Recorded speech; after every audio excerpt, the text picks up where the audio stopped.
É uma alegria estarmos novamente juntos depois de uma semana sob os cuidados amorosos do nosso bom pastor, o Senhor Jesus, que nos amparou, que nos protegeu, que nos guardou e que nos sustentou. E Ele é merecedor de todo o nosso louvor e de toda a nossa adoração. Que a nossa atitude no dia de hoje seja a mesma atitude do rei Davi, quando disse no Salmo 51:10: Cria em mim, ó Deus, um coração puro e renova dentro de mim um espírito inabalável. Que esse seja o anseio do nosso coração no dia de hoje. Que Deus nos coloque de uma forma em que o nosso coração possa ser purificado e que o nosso espírito seja fortalecido para tornar-se inabalável na presença do Senhor. Quero convidar você a curvar a sua cabeça. Nós vamos orar agradecendo a Deus por esta oportunidade e pelo início desse culto. Amado Deus e glorioso Pai, nos alegramos de mais uma vez estarmos reunidos, cada família em seu lar, mas juntos, adorando e louvando nosso Senhor e Salvador Jesus Cristo. Queremos expressar a nossa gratidão pela semana que nós passamos, pelo Teu cuidado, suprindo cada uma de nossas necessidades. Ó Deus, necessidades materiais como alimento, abrigo, necessidades espirituais como o fortalecimento do Espírito pela Tua Palavra e também as nossas necessidades emocionais. O Senhor tem sido bom para conosco e nada tem nos faltado. E queremos expressar neste momento a nossa profunda gratidão. E queremos também, ó Deus, prestar-Te um culto espiritual que seja agradável ao Senhor. E assim nós queremos fazer em nome de Jesus, o nosso Senhor e Salvador. Amém.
Canta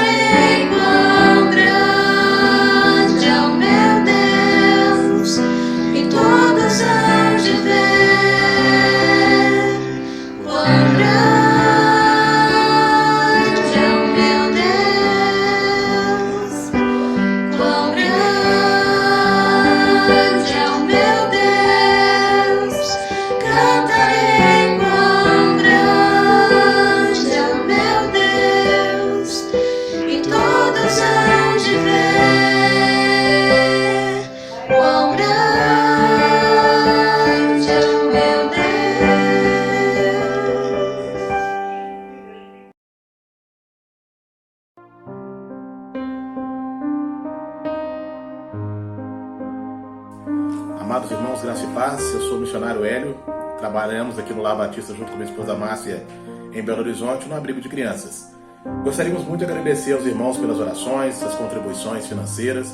Realmente nós tivemos um ano muito difícil, onde foi preciso fazer várias reformas e adequações.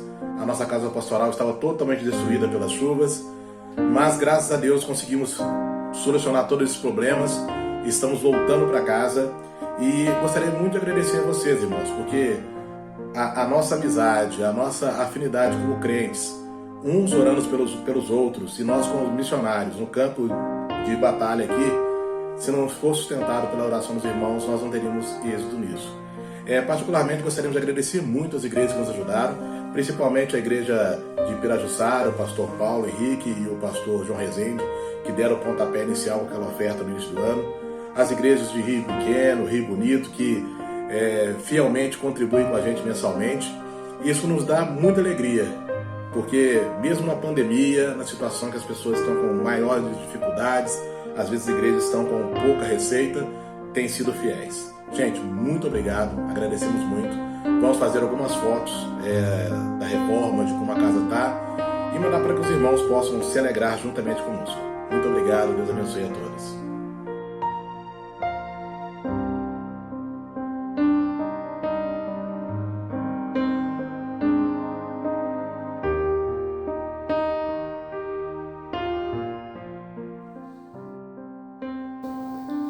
Bom dia, irmãos. Que bom estar aqui com vocês. Acabamos de ouvir o testemunho do pastor, do missionário Hélio, lá do Lar Batista das Crianças, em Belo Horizonte. E é gratificante nós vermos como Deus tem operado através da vida dele. Então vamos orar nesta manhã por ele, pela família, para o Senhor estar sempre o animando, né? Os missionários precisam muito de ânimo, de muita oração nossa. Então vamos orar nesse momento, irmãos. Senhor Deus, obrigado, Pai, pela oportunidade que temos de estarmos diante do Senhor através do Teu sangue, do sangue poderoso do Senhor Jesus. Senhor, viemos também pedir pelo missionário Hélio, Pai, ali em Belo Horizonte. Sabemos das necessidades deles, principalmente do ânimo que vem do Senhor sobre ele, Pai, e que nós, os que ofertamos e ajudamos financeiramente a vida dele, Pai, nos sintamos também animados, ó Deus, para realmente colocar diante do Senhor as ofertas que vão para cada um dos missionários. Em especial hoje pelo missionário Hélio, Senhor. Que o Senhor esteja nos movendo, tocando o nosso coração nesse sentido, Pai, de ajudarmos. Porque ricas bênçãos vêm sobre nós quando nós fazemos isso, Pai, essa tua promessa. Nós te agradecemos em nome de Jesus. Amém.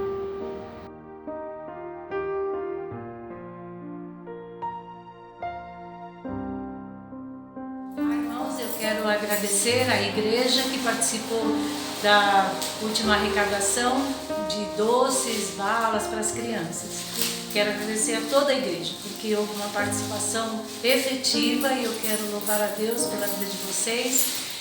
Foram feitas as sacolas e também nós entregaremos no decorrer desta semana. Já foram entregues. E mais uma vez, muito obrigada, igreja, pela participação efetiva de vocês.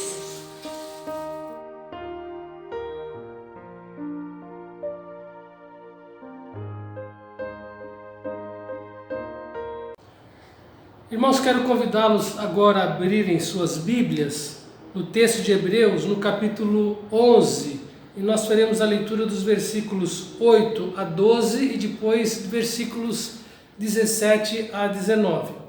Diz assim: pela fé, Abraão, quando chamado, obedeceu, a fim de ir para um lugar que devia receber por herança, e partiu sem saber aonde ia. Pela fé, peregrinou na terra da promessa, como em terra alheia, habitando em tendas com Isaque e Jacó, herdeiro com ele da mesma promessa, porque aguardava a cidade que tem fundamentos, da qual Deus é o arquiteto e edificador. Pela fé também a própria Sara recebeu poder para ser mãe, e não obstante o avançado de sua idade, pois teve por fiel aquele que lhe havia feito a promessa. Por isso também de aliás, já amortecido, saiu uma posteridade tão numerosa como as estrelas do céu e inumerável como a areia que está na praia do mar. Versículos 17 a 19. Pela fé Abraão, quando posto à prova, ofereceu Isaque. Estava mesmo para sacrificar o seu unigênito, aquele que acolheu alegremente as promessas, a quem se tinha dito: em Isaque será chamada a tua descendência, porque considerou que Deus era poderoso até para ressuscitá-lo dentre os mortos, de onde também figuradamente o recobrou. Pela fé igualmente Isaque abençoou a Jacó e a Esaú acerca das coisas que ainda estavam por vir. Eu leio um versículo a mais, mas esse é o texto que nós vamos considerar para a nossa reflexão nesta manhã. Ao iniciar essa mensagem, eu quero fazer a menção de uma cura realizada pelo Senhor Jesus Cristo nos seus dias. Está registrada em Lucas, no capítulo 7. A cura do servo de um centurião que estava à morte.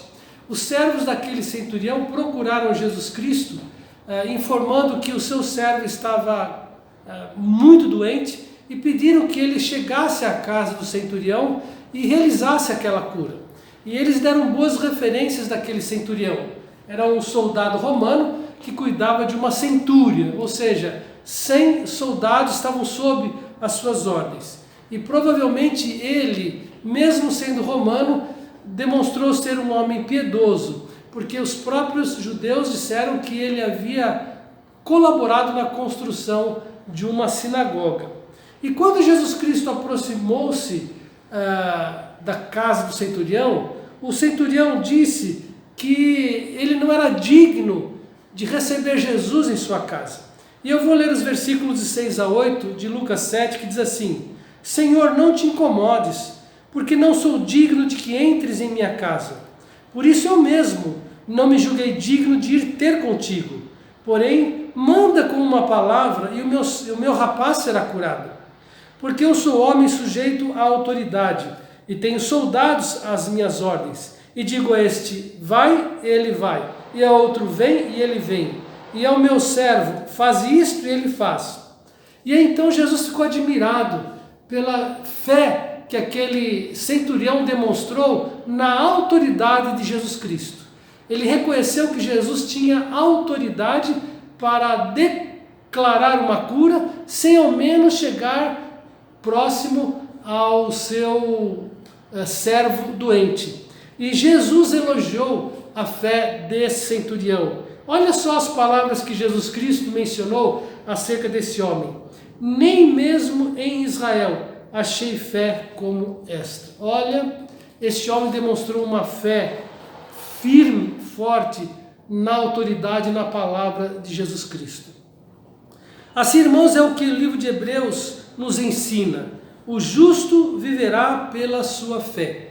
E é impossível agradar a Deus sem fé. É o que o texto de Hebreus diz para nós, e descreve aqui um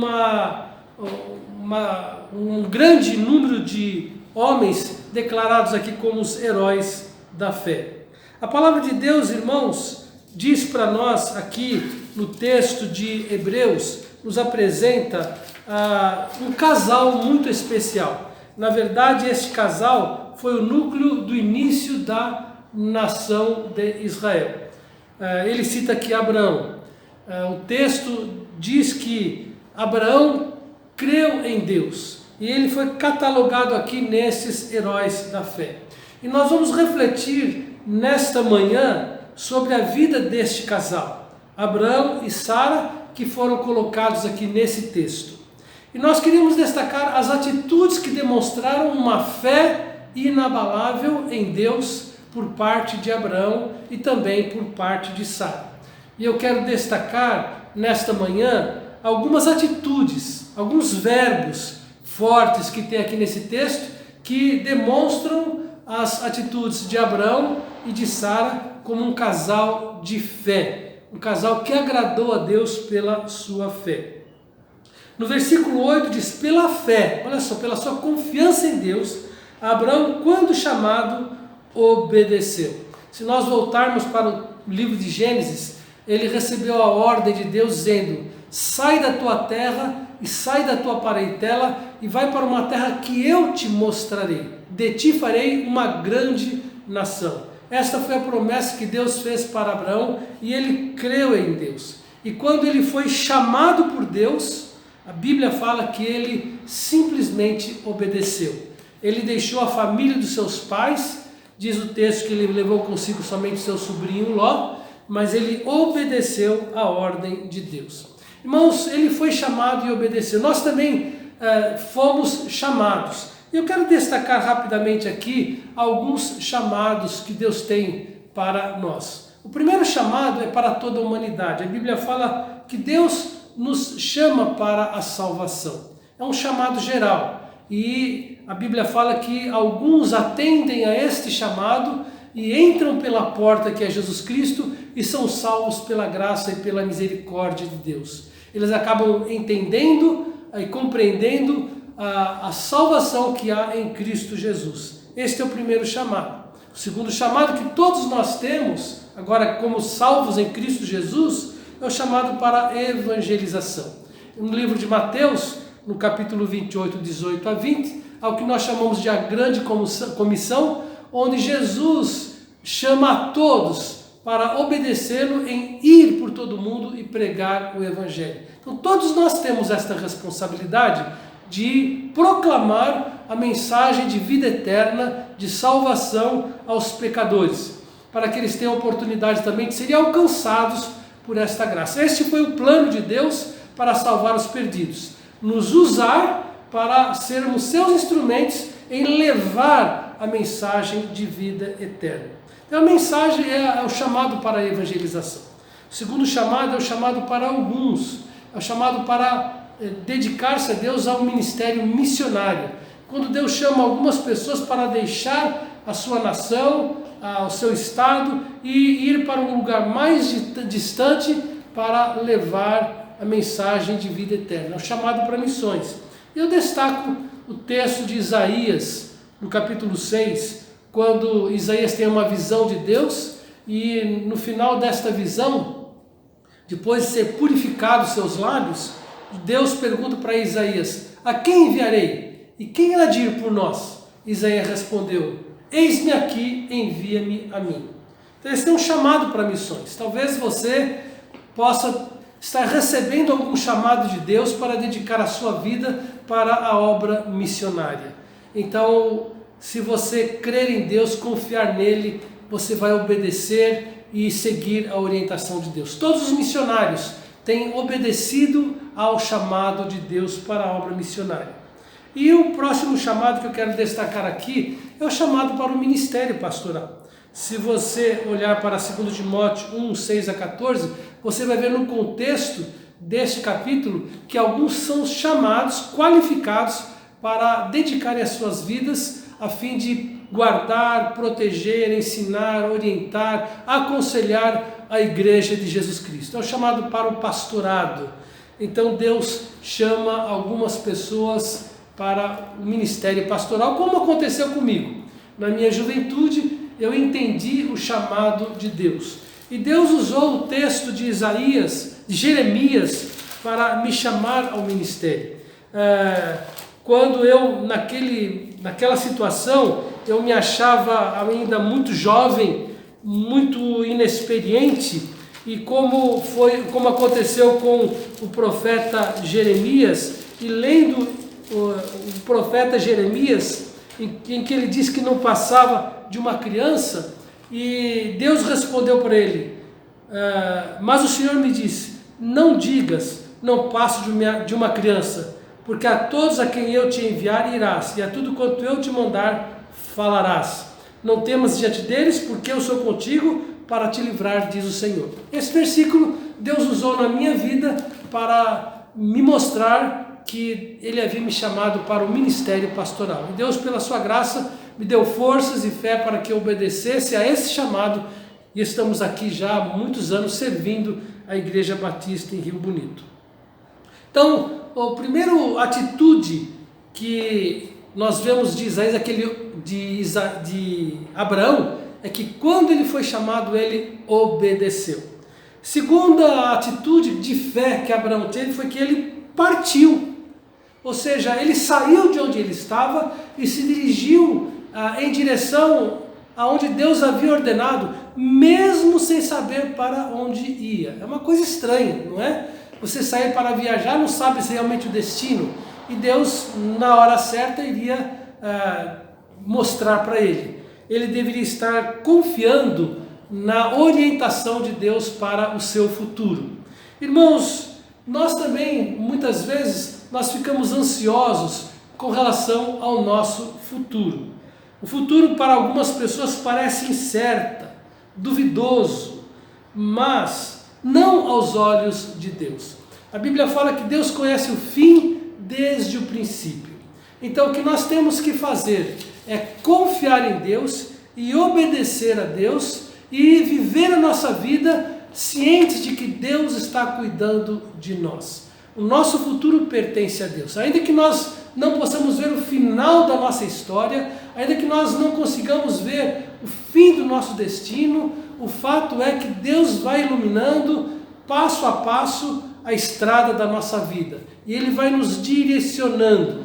Eu costumo comparar a nossa vida como um veículo que está numa autoestrada, totalmente sem iluminação, mas o motorista dispõe do seu farol baixo ou farol alto, que consegue iluminar talvez 50 a 100 metros diante de si, não mais do que isso. Mas é o suficiente para ele poder conduzir o seu veículo em segurança e sabendo que a cada quilômetro, a cada metro que ele avança, o seu percurso é iluminado pelos faróis. Assim é o que diz a palavra de Deus. Lâmpada para os meus pés é a tua palavra e luz para os meus caminhos. Então, se nós nos guiarmos em nossa vida pela palavra de Deus, Deus vai iluminando o nosso caminho. E enquanto estamos vivendo, Deus estará cuidando de nós. Ele partiu mesmo com um futuro aparentemente aos seus olhos incertos, mas não aos olhos de Deus. Terceira atitude, terceiro verbo que nós destacamos aqui na atitude de Abraão como homem de fé, é que ele peregrinou na terra da promessa como em terra alheia. A Bíblia chama então Abraão de peregrino. O que é um peregrino, irmãos? Peregrino é um indivíduo andante, ou seja, alguém que está indo de um lugar para outro, alguém que está viajando, alguém que está empreendendo uma longa jornada. E a Bíblia fala, irmãos, que neste mundo nós também somos peregrinos. O final da nossa história não está neste mundo. Irmãos, aqui nós estamos de passagem. O nosso alvo é a glória celestial, é o paraíso, é o céu.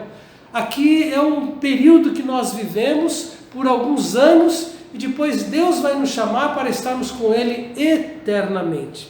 A palavra de Deus em 1 Pedro capítulo 2, nos versículos 11 e 12, diz assim: Amados, exorto-vos, como peregrinos e forasteiros que sois, a vos absterdes das paixões carnais que fazem guerra contra a alma, mantendo exemplar o vosso procedimento no meio dos gentios, para que naquilo que falam contra vós outros, como de malfeitores, observando-vos em vossas boas obras, glorifiquem a Deus no dia da visitação. Então, irmãos, no primeiro século, muitos cristãos foram difamados, muitos cristãos foram caluniados, muitos deles, por causa da celebração da ceia, foram chamados de pessoas que comiam carnes humanas, sem entender que aquilo era apenas um memorial da morte de Jesus Cristo e que o pão simplesmente simbolizava o corpo. E ao comer o pão, eles não estavam comendo carne, nem ao beber do vinho, bebendo sangue. Mas eles foram difamados a tal ponto de dizerem que eles comiam carne humanas. E o autor de Hebreus, Pedro, diz, olha, como peregrinos e forasteiros, como alguém que está aqui de passagem, de viagem, sabendo que aqui não é o nosso final, destino final. Abstenham-se das paixões carnais, dos desejos fortes da nossa carne, que fazem guerra, militam contra a nossa alma e nos exorta a termos um procedimento exemplar no meio daqueles que não são crentes. Para que, naquilo que dizem mal de vós, né, glorifique a Deus por meio das vossas obras. Então, irmãos, as nossas obras, quando praticadas em nome de Jesus Cristo, por Ele, para Ele, por meio dEle, eles glorificam a Deus e manifestam um bom testemunho de um cristão. Nós somos peregrinos, estamos aqui de passagem. O nosso destino é o lar celestial.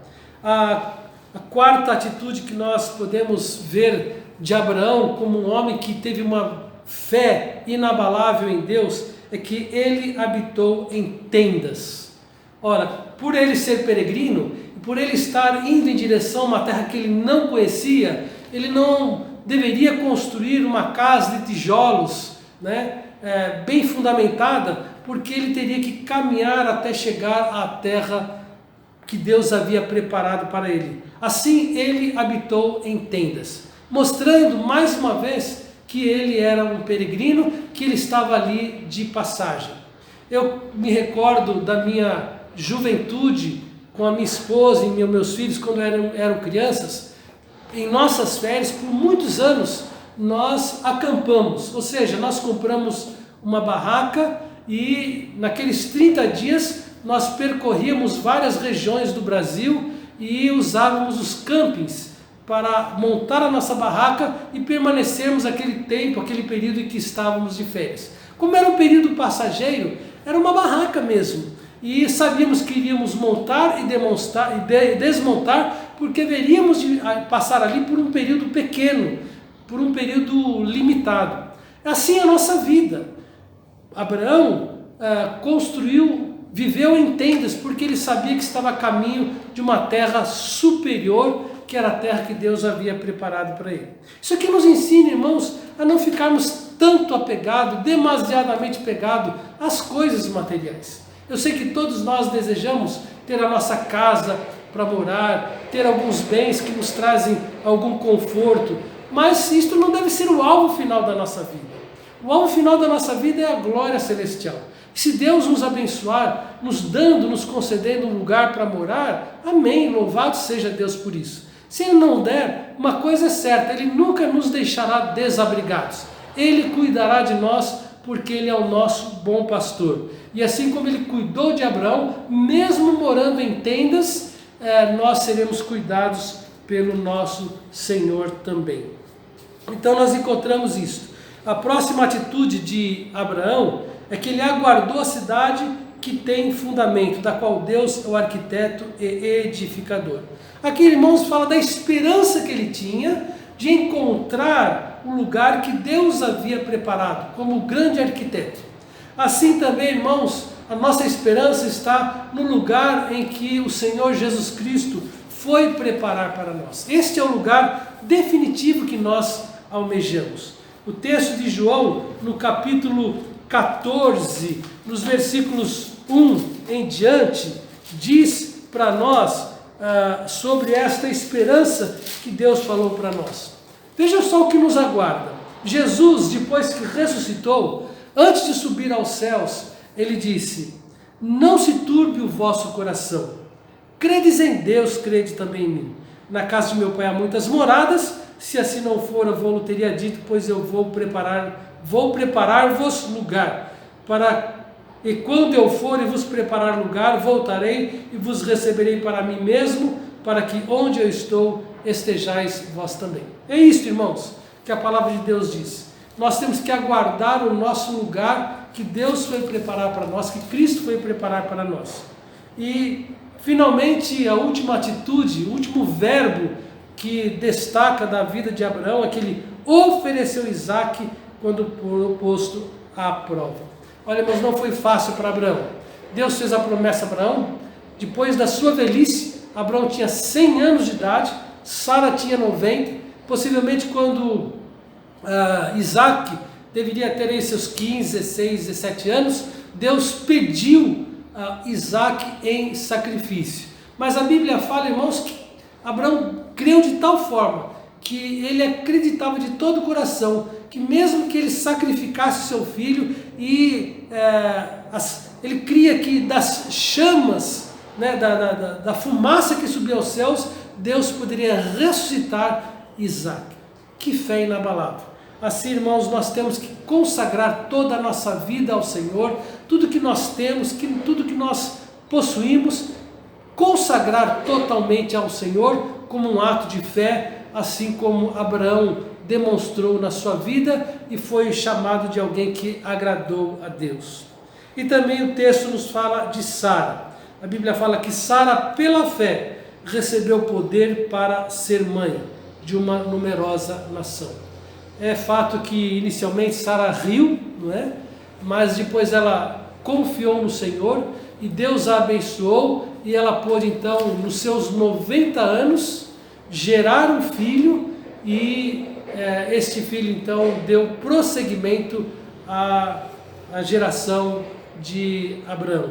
Irmãos, este é o que Deus tem nos colocado para esta manhã acerca de alguém que deve agir pela fé. Sem fé é impossível agradar a Deus. O que Deus pode estar esperando de você? Primeiro, Deus tem chamado você. Já chamou você para a salvação. E se você está me ouvindo e não tem Cristo como Senhor da sua vida, como seu Salvador pessoal, quero dizer para você que Deus está te chamando. Deus tem um plano para a sua vida.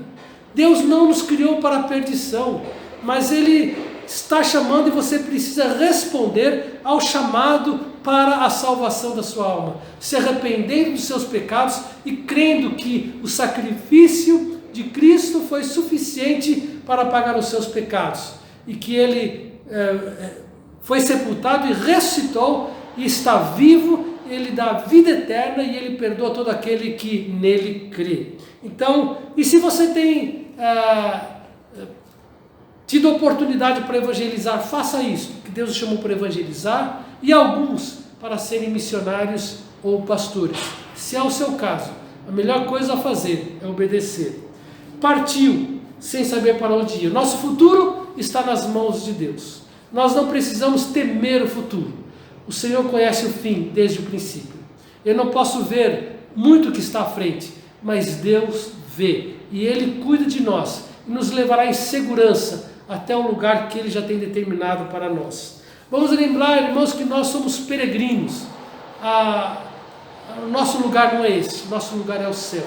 Nosso lugar permanente é o céu, onde Jesus Cristo foi preparar lugar para nós e nós podemos aguardar com alegria esta nossa esperança em Cristo Jesus. Irmãos, que Deus nos abençoe, que a nossa fé seja uma fé vibrante, seja uma fé fervorosa, seja uma fé real na pessoa e nas promessas que Deus tem colocado para nós. Louvado seja o nome do nosso Senhor Jesus Cristo. Vamos orar.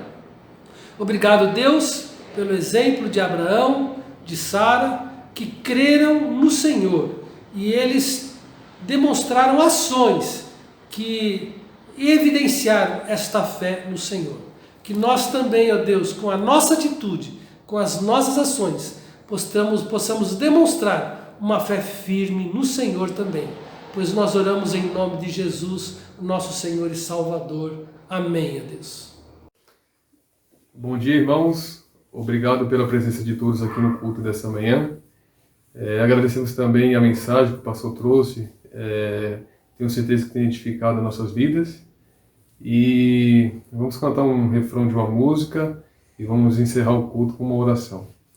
Porque Ele vive, posso crer no amanhã. Porque Ele vive, temor não há.